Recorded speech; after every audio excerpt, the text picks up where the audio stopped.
સુરતના મોટા વરોછા વિસ્તારમાં આવેલ મંત્ર ડ્રીમ હોમ સોસાયટીના સીસીટીવી વિડીયો સોશિયલ મીડિયા પર વાયરલ થયા હતા, જેમાં સોસાયટીના ગેટ પાસે વોચમેન અને દૂધવાળા વચ્ચે માથાકૂટ થઈ હોવાનો વિડીયો સોશિયલ મીડિયામાં વાયરલ થયો હતો, જે બાબતે ઉત્તરાયણ પોલીસ મથકમાં ફરિયાદ આપવામાં આવી હતી. જોકે બાદમાં વોચમેન અને દૂધવાળા વચ્ચે સમાધાન થઈ ગયું હતું.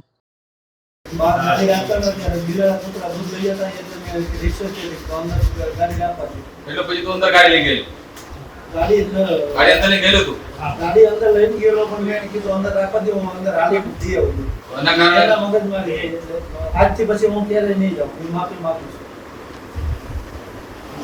ओए तेरे को क्या करना है बोल कोई पुलिस फरियाद करनी है नहीं हमको पुलिस फरियाद नहीं करनी और ये माफी आपके साथ मांग रहा है आपको मंजूर है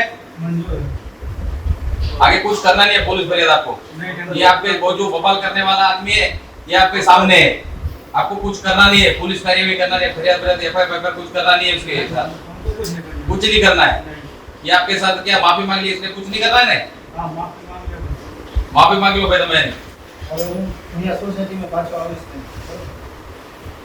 આ સમગ્ર બાબતનો વિડીયો સોશિયલ મીડિયામાં વાયરલ થયો હતો, જે બાબતે મંત્ર ડ્રીમ હોમ સોસાયટીના સ્થાનિકો દ્વારા હકીકત શું છે એ બાબતે ખુલાસો કરવામાં આવ્યો છે. તો આવો જાણીએ મંત્ર ડ્રીમ હોમ સોસાયટીના રહીશો આ વાયરલ વિડીયો બાબતે શું કહે છે. નરેશભાઈ જસવંતભાઈ ડોબરિયા, મંત્ર ડ્રીમ્સમાં આ આપણે કેપિટલ ફાર્મની બાજુમાં આવેલી છે. અમારી સોસાયટી છેલ્લી છે એટલે અમે અસામાજિક તત્વો આ તે હોય એટલે અમે અરજી કરવા ગયા હતા, ભાઈ પેટ્રોલિંગ રાતે વધારી દો તો અમને એનું બેનિફિટ મળે. બાકી અમે અરજી દીધી કે પેટ્રોલિંગ વધારે, એ સ્વીકાર લીધી સાહેબે, એનું પ્રોત્સાહન આપણને મળ્યું છે સાહેબોનું. તો જે દૂધવાળાનું અને જે વોચમેનનો જે વિડીયો વાયરલ થયેલો હતો એની એ વોચમેન નો ને જે વિડીયો વાયરલ થયેલો એ અમે કોઈ આપ્યો નથી, સોશિયલ મીડિયા થ્રુ હશે, અમને એમાં કોઈ ખબર નથી. એ બાબતે પોલીસ ફરિયાદ કોઈ કરેલી નહીં, કોઈ ફરિયાદ નથી કરેલી અને અમે સામે બેસીને સમાધાન કરી નાખેલું છે, વોચમેન સિક્યુરિટી અને અમે બધાએ દૂધવાળા ભાઈ હારે. જનક માવાણી અને સોસાયટી મંત્ર ડ્રીમ હોમ્સ મોટા વરાછા. જી રવિવારે એક વિડિયો સોશિયલ મીડિયામાં વાયરલ થયો એની અંદર આખું મિસઅન્ડરસ્ટેન્ડિંગ છે, કારણ કે અમે રવિવારે અમારી સોસાયટી છેલ્લી છે, આની પાછળ કાંઈ છે નહીં, એટલે એટલામાં અસામાજિક તત્વોનો ત્રાસ હોય છે. અમારા નાના છોકરાઓ બૈરાઓ બધા અહીંયા હાજર હોય છે, એટલે એને થોડીક ભીતિ લાગતી હતી, એટલે અમે રવિવારે ભેગા થઈ અને નાઇટ પેટ્રોલિંગ વધારવા માટે ઉત્તરાયણ પોલીસ સ્ટેશનની અંદર અમે એક અરજી આપવા ગયા. જે અરજી પોલીસની ટીમે શહેર સ્વીકારી હતી, એની ઉપર કામ કર્યું છે અને અત્યારે નાઇટ પેટ્રોલિંગ અહીં વધારી દેવામાં આવ્યું છે અને અમને પોલીસની કામગીરીથી ખૂબ સંતોષ છે અને અમને પૂરતો હકારાત્મક એ લોકોએ જવાબ આપ્યો હતો. એ ત્યારે અમે જે અરજી આપવા ગયા હતા નાઇટ પેટ્રોલિંગ વધારવા બાબતની, એ ફોટાને લઈ અને જે તે વ્યક્તિએ અંદર પોતાની રીતે મનગઢંત રીતે લખી અને પોલીસની ઇમેજ ખરડાય એવું કંઈક લખેલું છે. એ અમારા ધ્યાને આવેલું છે, પણ એ કંઈ હતું નહીં અને એ આખું એક સમજવા ફરક બાબત હતી.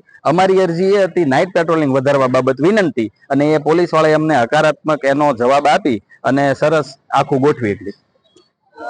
એ જે વિડિયો વાયરલ થયેલો હતો એ વિડિયો જે હતો એ બાબતે કોઈ ફરિયાદ કરેલી છે? એ બાબત આખી સિક્યોરિટી એજન્સી અને દૂધવાળા ભાઈની હતી, એટલે એ મેટરની અંદર અમારી સોસાયટી ક્યાંય ઇન્વોલ્વ નથી, અમે ક્યાંય ફરિયાદી પણ નથી અને ફરિયાદી બનવાના પણ નથી. એ આખી સોસાયટીની મેટર નથી, એ સોસાયટી બહારની મેટર છે, સિક્યોરિટી વાળાની અને દૂધવાળાની. મારું નામ ભૌતિક કાતરોડિયા, મંત્ર ડ્રીમ હોમ્સ મોટા વરાછા.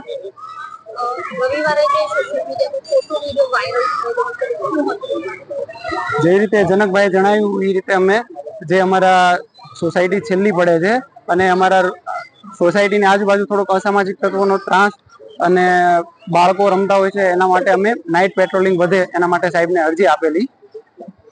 અમને પોલીસ સ્ટેશનથી પૂરો સપોર્ટ મળેલો અને અમે જે અરજીનો ફોટો આપ્યો હતો સ્ટેશનમાં, એ અરજીના ફોટા વાયરલ થયેલો છે અને એ ફોટામાં અમને પણ આઈડિયા નથી કે એ લોકોએ જે મન ધડક કહાની લખી છે કે ભાઈ બીજી એક મેટર છે એની યાર જોઈન્ટ કરીને લખી છે, પણ અમારો હેતુ હતો નાઇટ પેટ્રોલિંગ વધારવા માટેનો. તો એ અમને સાહેબ શ્રી તરફથી સંપૂર્ણ સહકાર મળ્યો છે અને કામગીરી પણ સરસ છે. જે આપણા સોસાયટીમાં જે વોચમેન અને દૂધવાલાની મેડમનો જે વિડીયો વાયરલ થયો તો એમાં શું હતું? હવે ઈ તો મેડમ સોસાયટી નો કોઈ પ્રશ્ન નથી. ઈ સિક્યુરિટી એજન્સી અને દૂધવાળાની પર્સનલ મેટર છે. ઈ બાબતે અમે કોઈ અરજી પણ નથી કરી અને ઈ બાબતે અમે કોઈ પણ ફરિયાદ નથી આપી, ફરિયાદી પણ નથી અને ભવિષ્યમાં અમારે ઈ બાબતે કોઈ ફરિયાદ છે પણ નહીં. તો ઈ એક અલગ જ તે આખું મોડ મતલબ જે ફોટો અને વિડીયો વાયરલ થયો છે એમાં અમારું નામ જોઈન્ટ થયું છે.